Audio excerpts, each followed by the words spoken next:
اگر ہم اس قرآن کو کسی پہاڑ پر اتار دیتے لَرَأَيْتَهُ خَاشِعًا مُتَصَدِّعًا مِّنْ خَشْيَةِ اللَّهِ، تو تم دیکھتے کہ وہ پہاڑ دب جاتا، پھٹ جاتا اللہ تعالیٰ کے خوف اور خشیت سے۔ وَتِلْكَ الْأَمْثَالُ نَضْرِبُهَا لِلنَّاسِ، اور یہ مثالیں ہیں جو ہم لوگوں کے لیے بیان کرتے ہیں، لَعَلَّهُمْ يَتَفَكَّرُونَ، شاید کہ وہ تفکر کریں، غور و فکر کریں۔ قرآن مجید میں وہ مضامین جو بہت لطیف ہوتے ہیں، بہت لطیف ہوتے ہیں، جن کا ادراک عام انسانی عقل سے ماورا ہے، اس کے لیے تمثیلیں بیان کی۔ ما لا یدرک کلہ لا یترک، اگر وہ مضمون بتمام و کمال سمجھ میں نہیں آ سکتا تو کچھ تو آ جائے تمثیل کے حوالے سے، اگر غور و فکر کریں گے تو بات سمجھ میں آ جائے۔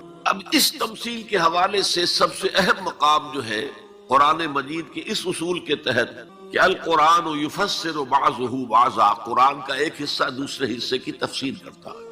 سورہ اعراف میں یہ واقعہ مذکور ہے کہ جب حضرت موسیٰ علیہ السلام کوہ طور پر گئے تورات لینے کے لیے، تو وہاں انہوں نے اللہ سے ایک خواہش کا، ایک درخواست کا اظہار کیا۔ مخاطبہ اور مکالمہ تو اس سے پہلے بھی ہو چکا تھا، اب یہ شوق رب ارنی انظر الیک، پروردگار اب دیدار بھی عطا فرما۔ پردے کے پیچھے سے بات تو ہوتی رہی ہے اور ہو رہی ہے، لیکن دیدار بھی عطا کر۔ اللہ نے فرمایا لن ترانی، تم مجھے ہرگز نہیں دیکھ سکتے، ولکن انظر الی الجبل، لیکن وہ سامنے والے پہاڑ پر نگاہ جماؤ، فإن استقر مکانہ فسوف ترانی، اگر وہ اپنے مقام پر قائم رہ جائے، ہم اپنی ایک تجلی اس پر ڈالیں گے، اگر وہ جھیل جائے اس تجلی کو تو تم بھی سوچنا کہ ہمارا دیدار کر سکو۔ فلما تجلی ربہ للجبل، جب اللہ نے اپنی تجلی ڈالی اس پہاڑ پر، جعلہ دکا، تو وہ پھٹ گیا، ریزہ ریزہ ہو گیا۔ وخر موسیٰ صعقا، اور حضرت موسیٰ بے ہوش ہو کر گرے۔ حالانکہ تجلی براہ راست حضرت موسیٰ پر نہیں تھی، تجلی پہاڑ پر تھی، اور حضرت موسیٰ بالواسطہ اس تجلی کا مشاہدہ کر رہے، لیکن اس تجلی کا نتیجہ کیا نکلا؟ پہاڑ پھٹ گیا، ریزہ ریزہ ہو گیا، اور حضرت موسیٰ بے ہوش ہو کر گئے۔ اب یہ واقعہ ہے، وہاں تو تمثیل بیان ہوئی اور یہ واقعہ ہے۔ تو جو اثر اللہ تعالیٰ کی ذات کی تجلی کا ہے، وہی اثر اللہ کی جو صفت ہے کلام، اس کی تجلی، اس لیے کہ صفت کس کی ہے؟ اللہ کی ہے۔ صفات ذات حق، حق سے جدا یا عین ذات، متکلمین اس مسئلے کا حل ہی نہیں کر پائے۔ کلام اللہ کی صفت ہے، اس کی صفت کی بھی وہی تاثیر۔ یہ آیت قرآن مجید کی عظمت کو واضح کرتی ہے جیسے کہ وہ ہے فی نفسہ ہی۔ اب دیکھیے کوئی چیز بہت عظیم ہے، بہت عظیم ہے، بہت عظیم ہے، اگر مجھے اس سے کوئی فائدہ نہیں تو مجھے اس سے کوئی دلچسپی نہیں ہوگی۔ تو اب جو دوسرا مقام میں آپ کو سنا رہا ہوں، یہ سورہ یونس کی 2 آیات، یہ ترتیب میں نوٹ کرا چکا ہوں، 1 آیت، 2 آیتیں، 4 آیتیں، 6 آیتیں، 8 آیتیں۔ فرمایا یا ایھا الناس قد جاءتکم موعظۃ من ربکم وشفاء لما فی الصدور وہدی ورحمۃ للمؤمنین قل بفضل اللہ وبرحمتہ فلذلک فلیفرحوا ھو خیر مما یجمعون۔ اے لوگو، تمہارے پاس آ گئی ہے نصیحت، موعظت تمہارے رب کی طرف۔ وہ صرف موعظت نہیں ہے، سینوں کے اندر جو روگ ہیں، جو امراض ہیں، ان کا علاج بھی ہے، شفا بھی ہے، شفاء لما فی الصدور۔ تیسرے درجے میں وہ ہدایت ہے، وہ بتاتی ہے کدھر جاؤ کدھر نہ جاؤ۔ جیسے آپ نے دیکھا ہوگا پہاڑی راستوں پر قدم قدم کے اوپر کوشن ہوتا ہے، یہاں سپیڈ کم کر لو ورنہ تم کسی کھائی میں جا گرو گے۔ تو یہ ہدایت کیا ہے؟ دیکھو ادھر مت جانا، ادھر جاؤ، اگر ادھر جاؤ گے تمہارا سارا معاملہ تل پٹ ہو۔ یہ ہے ہدایت۔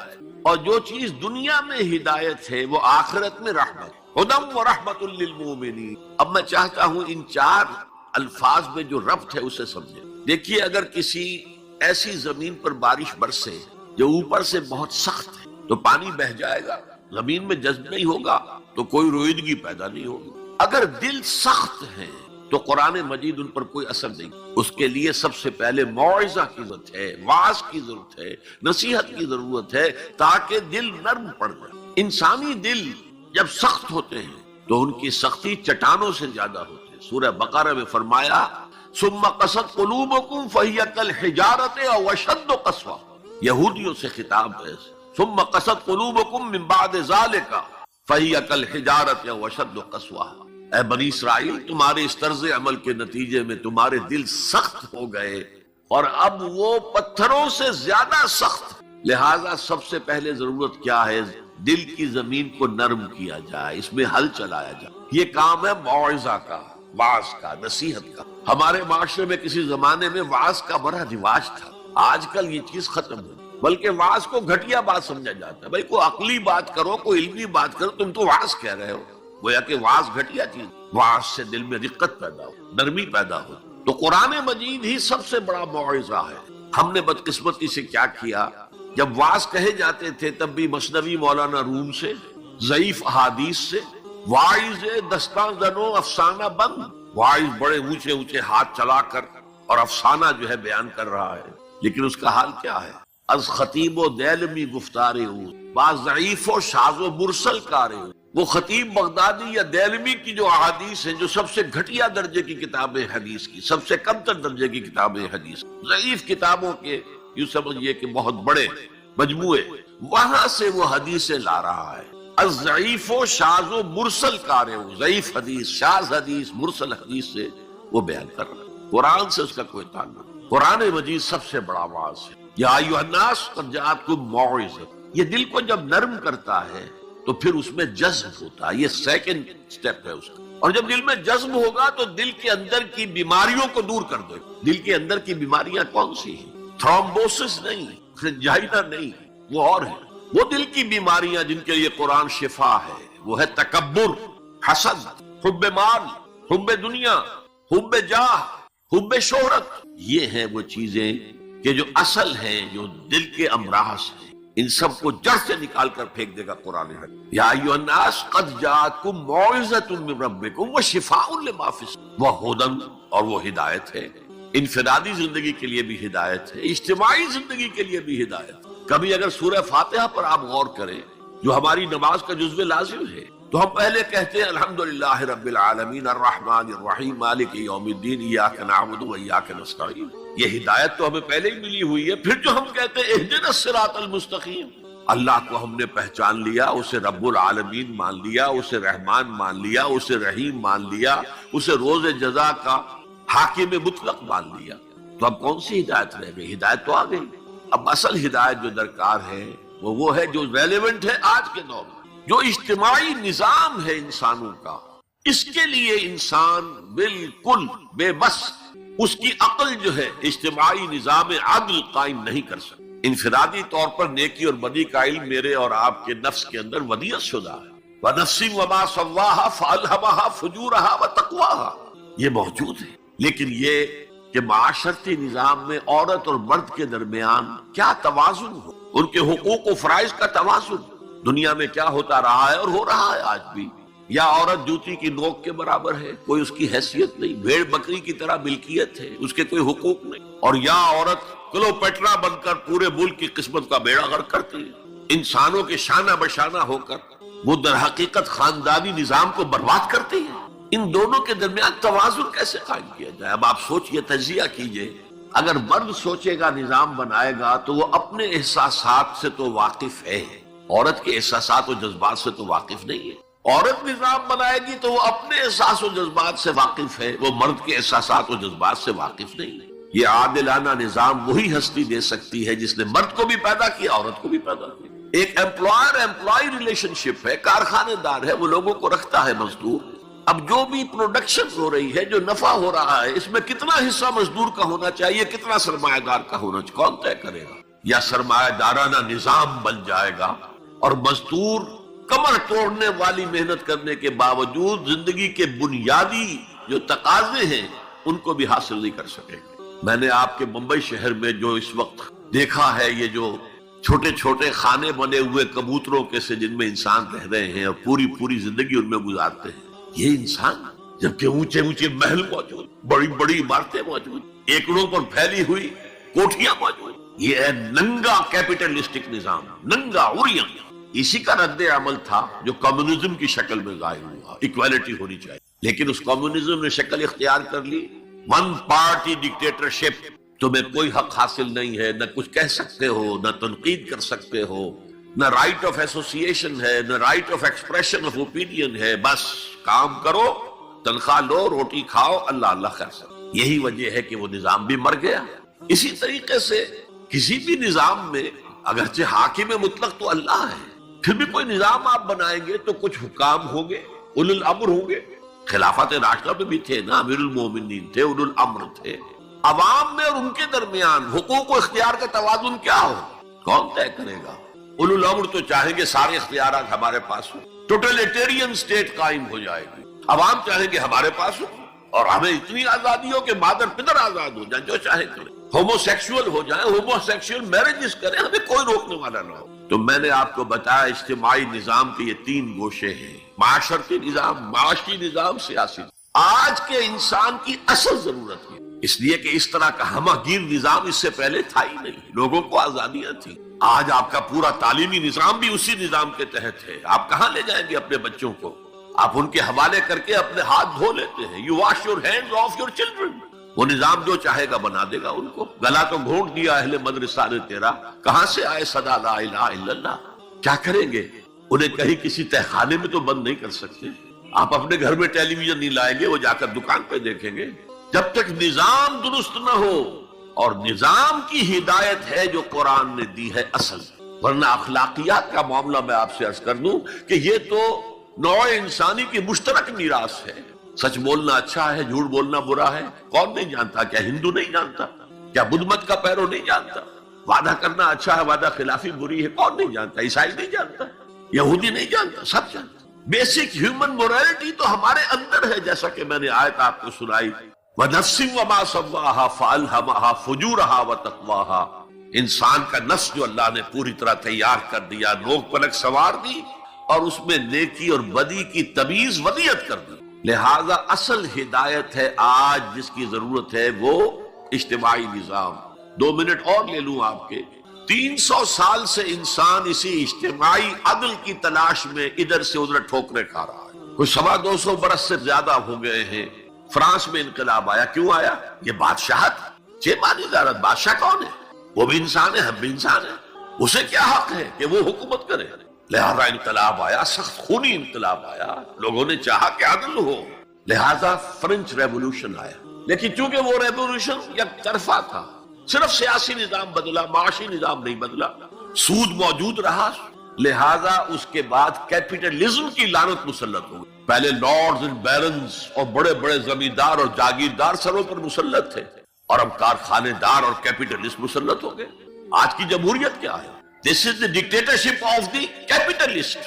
یہ تو اصل میں کیپٹلزم ہے، کیپٹلسٹ کی ڈکٹیٹرشپ ہے جو اس وقت ہو رہی ہے. اچھا، اس سے نجات پانے کے لیے چھلانگ لگائی دوسری طرف کمیونزم، تو وہ میں آپ کو بتا چکا. وہاں انفرادی آزادی ختم ہو گئی، اب وہ بھی مر گیا. اب فوکو یاما نے تو کتاب لکھ دی اینڈ آف ہسٹری. بس ثابت ہو گیا کہ ہمارا نظام لبرل سیکولر ڈیموکریسی اور انٹرسٹ بیسڈ کیپٹلزم، اس سے بہتر کوئی نظام ہے ہی نہیں، سب ختم ہو گئے. لیکن ایک نظام ہے جس کا انہیں اندیشہ ہے، جو ابلیس کی زبان سے اقبال نے کہلوایا تھا، ہے اگر کوئی خطر مجھ کو تو اس امت سے ہے جس کی خاکستر میں ہے اب تک شرارے آرزو. خال خال اس قوم میں اب تک نظر آتے ہیں، وہ کرتے ہیں اشک سحر گاہی سے جو ظالم وضو. بڑے نیک لوگ بھی موجود، لیکن بحیثیت مجموعی امت کا حال کیا ہے؟ جانتا ہوں میں یہ امت حامل قرآن نہیں، جانتا ہوں میں یہ امت حامل قرآن نہیں ہے، وہی سرمایہ داری بندہ مومن کا دین. جانتا ہوں میں کہ مشرق کی اندھیری رات میں بے ید بیضا ہے پیران حرم کی آستی. پیر ہیں، مرشد ہیں، ان کی آستینوں میں ید بیضا نہیں ہے، حضرت موسیٰ والا. بہرحال فوکو یاما کی نفی کی پھر بعد میں، اور کتاب لکھی گئی کلیش آف سیویلائزیشنز، تہذیبوں کا ٹکراؤ ابھی آئے گا. تو میں اس سے زیادہ اس ایشو پر نہیں جانا چاہتا. ہدایت، انفرادی ہدایت بھی قرآن میں ہے، اور سب سے بڑھ کر اجتماعی ہدایت جس کی آج کے انسان کو سب سے زیادہ ضرورت ہے، سسٹم آف سوشل جسٹس جو صرف اللہ دے سکتا ہے. اس لیے کہ کارخانے دار بھی اسی کی مخلوق ہے اور مزدور بھی اسی کی مخلوق. جو اولو الامر ہے وہ بھی اسی کے پیدا کرنا ہے، اور جو عوام ہے وہ بھی اسی کے پیدا کرنا ہے.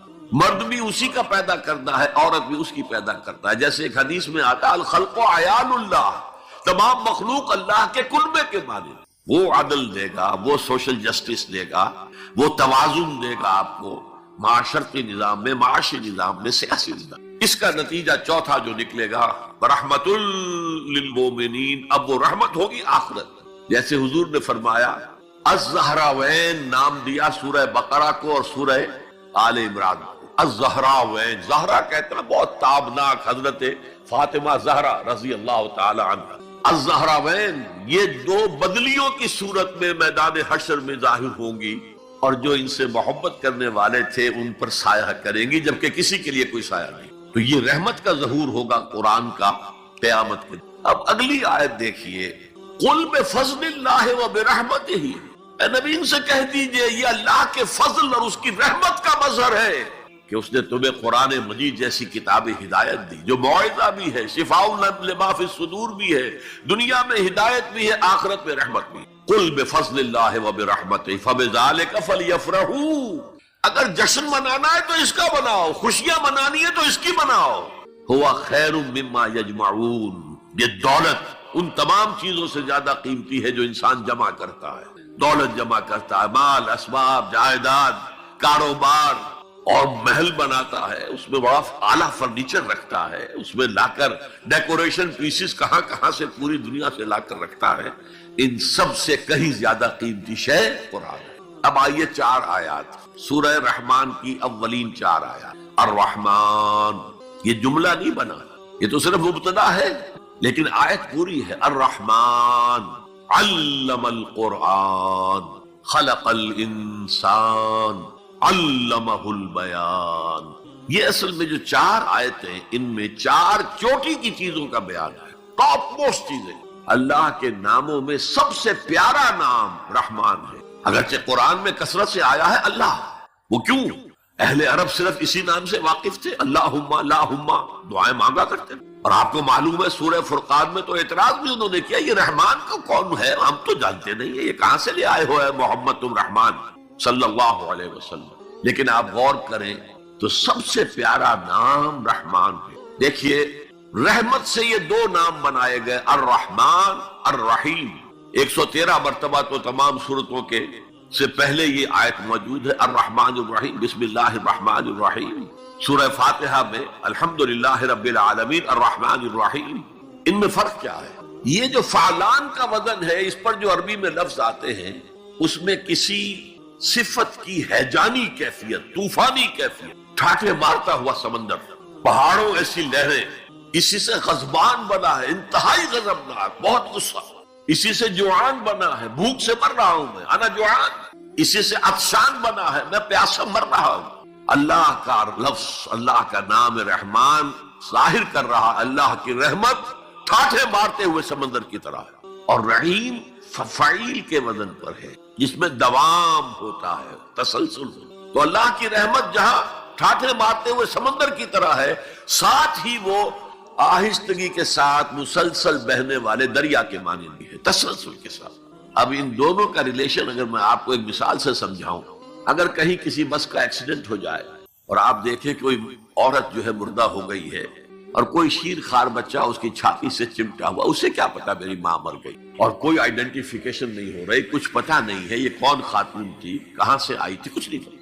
آپ بتائیے اس وقت کون سا انسان ہوگا جس کے دل میں رحمت کا دریا جوش نہ مار جائے، اس بچے کی سرپرستی میں کر لوں. یہ انسان کی فطرت ہے. لیکن جب وہ گھر لے جائے گا تو ہو سکتا ہے کچھ دن کے بعد وہ محسوس کرے کہ میں نے خامخواہ کو یہ بوجھ اپنے اوپر لے لیا ہے، میرے تو اپنے بچے بہت تھے. گویا کہ جوش تو آیا، دوام اس میں نہیں ہے. اللہ کی رحمت ٹھاٹھے مارتے ہوئے سمندر کی طرح بھی ہے، اور اس میں دوام ہے، دریاؤں کا سا دوام، تسلسل سے بہنے والا. اور سب سے پیارا میں کیوں کہہ رہا ہوں یہ نام، ہمیں سب سے بڑی ضرورت رحمت کی. دیکھیے اللہ رازق ہے، اللہ رازق ہے، ہمیں رزق دیتا تاکہ ہم زندہ رہیں، اور اس نے ہمیں زندگی اس لیے دی ہے لِيَبْلُوَكُمْ أَيُّكُمْ أَحْسَنُ عَمَلًا، تاکہ تمہارا امتحان لے. تو رزق دینا اس کی ضرورت ہے، میری ضرورت نہیں ہے. مجھے زندہ رکھنا چاہتا ہے تاکہ وہ امتحان میں دوں تو وہ رزق دے گا مجھے. لیکن رحمت کون سی چیز ہے؟ میں حدیث آپ کو سناتا ہوں. ایک دفعہ آپ نے فرمایا کوئی انسان محض اپنے عمل کی بنیاد پر جنت میں داخل نہیں ہو سکتا جب تک کہ رحمت خداوندی دستگیری نہ کرے. اسی صحابی رضی اللہ تعالی عنہ نے بڑی ہمت سے، جرأت سے، بلکہ ہم کہہ سکتے جسارت سے کام لیا کہ پوچھ لیا حضور کیا آپ بھی؟ فرمایا ہاں میں بھی، الا یتغمدنی ربی برحمتہ، میں بھی داخل نہیں ہو سکوں گا جنت میں جب تک کہ میرا رب مجھے ڈھانپ نہ لے اپنی رحمت سے۔ تو سب سے پیارا نام کون سا ہوا؟ الرحمن۔ اب آئیے اگلی آیت، علم القرآن، اس نے قرآن کی تعلیم۔ جو پچھلا مقام ہم نے دیکھا تھا، قل بفضل اللہ وبرحمتہ فبذلک فلیفرحوا، اس اللہ تعالیٰ نے قرآن کا علم دیا، لیکن آپ سوچئے جو دوسرے علوم ہیں وہ کس نے دیے ہیں؟ یہ سارا سائنٹیفک نالج اور ٹیکنالوجی، یہ وہی تو علم آدم الاسماء کا ظہور ہے جو ہو رہا ہے۔ پوٹینشلی یہ سارا مادی علم حضرت آدم کی شخصیت میں ودیت کر دیا گیا تھا، پوٹینشلی۔ جیسے آم کی گٹھلی میں پورا آم کا درخت ہے، علم آدم الاسماء کلھا، تمام نام سکھا دی، اور ساتھ ہی وہ ایپریٹس دے دیا جس سے کہ یہ علم جو پوٹینشل تھا یہ ایکسفولیٹ ہو سکے، یہ کھلے۔ جیسے کہ کلی بند ہوتی ہے پھر کھلتی ہے تو 5 پتیاں ظاہر ہیں، ایکسفولیشن۔ وہ ایپریٹس کیا ہے؟ ان السمع والبصر والفؤاد کل اولئک کان عنہ مسئولا۔ کانوں سے سنو، آنکھوں سے دیکھو، اس دماغ میں سینس ڈیٹا فیڈ کرو، پروسیس کرو، نتیجہ نکالو، میموری کے حوالے کر دو، اور سوچو اور دیکھو اور مشاہدہ کرو، نتائج اس سے نکالو، پچھلی میموری سے اس کو ٹیلی کرو، کوئی نئی چیز مل گئی ہے تو اس کو بھی سٹور کر لو۔ یہی ہے نا۔ میں مثال دیا کرتا ہوں کہ کسی شخص نے ہمارے آباء و اجداد میں سے کوئی 1000ویں پیڑھی ہماری ہوگی، ابھی تک انسان کسی سورس آف انرجی سے واقف نہیں تھا، پھل کھاتا تھا یا گوشت کچا کھاتا تھا۔ کسی شخص نے دیکھا کہ اوپر سے ایک چٹان گری اور نیچے بھی چٹان تھی، تو آگ کا شعلہ برآمد ہو گیا۔ اوہ یہ کیا ہے؟